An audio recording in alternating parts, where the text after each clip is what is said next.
I'm Joyojeet. I'm a junior professor at the School of Information.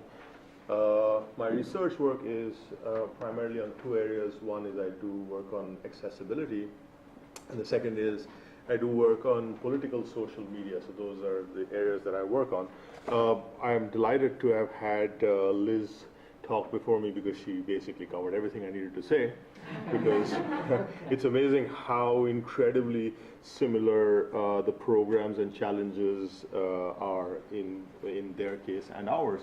There are two programs that I work on right now. Both of them are there's one is a user experience client-based program, and there's another social justice digital artifact program. Both of these, the social justice program is a 2-semester class, and the user experience is a 1-semester class. 4-unit, both are grad level classes. In the user experience class, what we do is we take a product which is given to us by a client, and we look at the product is typically either a web-based digital product or a mobile-based product, which there is a user experience involved in it. And we do a thorough study on various elements on what works and what doesn't work for a user, and how you might consider redesigning parts of it. So examples are, for this year, we were contacted by IBM, Citrix, YouTube, Domino's, various companies, all of which have some kind of product which has an interactive element, billing, etc., etc. So in this case, the first case, the product is very well scoped before the client walks through the door. The client knows that they are going to get the following 5 or 6 reports by the end of the year, which look like this. This product will be tested by so many people. These following heuristics will be evaluated, etc., etc. And then they get at the end of this a certain an artifact, a project report on what they could do to redesign. There are some problems with this, but I'll get to that in a second. The second project is, at least in my opinion, the red flag project if you're thinking of starting an internship program. This is a project in which we send 6 groups of students to India, at least these last 2 years, and the next couple of years we might shift to a new location.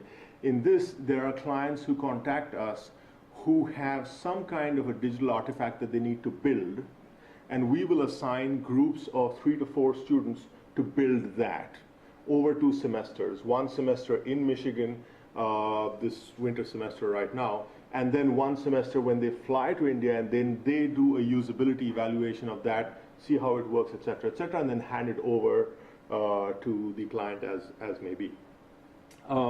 So the two of them are very different in the sense of both the level of involvement of the student. In both, you're looking at 3 to 4 person groups, but in one, it's very clear what the students have to do, and to the client as well, it's very clear what they need to get. That being said, the client doesn't necessarily think that they need all the things. The client sometimes wants 1 or 2 of the things that we offer, and are a lot less enthusiastic about working with us for all of them, where we need to come back to the client and say, well, it's well and good that you're getting this free evaluation, but this is a class, and the students need to learn how to do a survey, even though you might not think your product needs a survey, for example. Yeah. There's also a certain kind of client-faculty expectation sometimes. It's not clear. The client thinks that the faculty also works for the client, and this is the kind of an issue we have with this project once in a way. And of course, the issues that Liz also talked about matching timelines with when students need to graduate, when they're moving through their programs, and so on and so forth. What happens over here is a lot of the students have never really worked directly with a client. They're coming out of undergraduate, going straight into grad school, and they don't have the sensibility of how do you do a consulting style gig. And that takes some kind of work in training the students to do. The second project has way more issues, but the first and most important issue is scoping, is what the client thinks they're getting out of you, and what you think you're giving to the client, and what the students think they're giving to the client as well. And this is probably where we spend almost 2 months just going back and forth with the client saying, this is what we've understood you want us to build, and this is what it's likely to look like. And the student comes back and forth with this several iterations. And the thing is, at the point when a client bids to do a project with the University of Michigan, a range of things are going through their mind. One is we're getting free interns. That's a big one. The other is we are getting associated with the University of Michigan. And the idea of having something free is a big problem because people don't think that free also means that you still have to work with the student 1 hour, 2 hours a week, evaluate what they're doing, and they don't necessarily keep this in mind. What happens if in March a client says, well, you know, we entered this with the best intentions, but we don't want to do this anymore. By this point, you have a group of 3 students who have invested in something midway through a semester, assuming that they're going to spend a summer in another location, and then you have to go back to scratch and find a new client or something like that. So, so there is this big issue with making sure that expectations can be clearly met. Another major problem is that are students in these kind of client projects, are they consultants or are they contractors? And I use this term carefully because often the client wants to think of a group of students like contractors. I will tell them what they want to do, and they will go out and do it.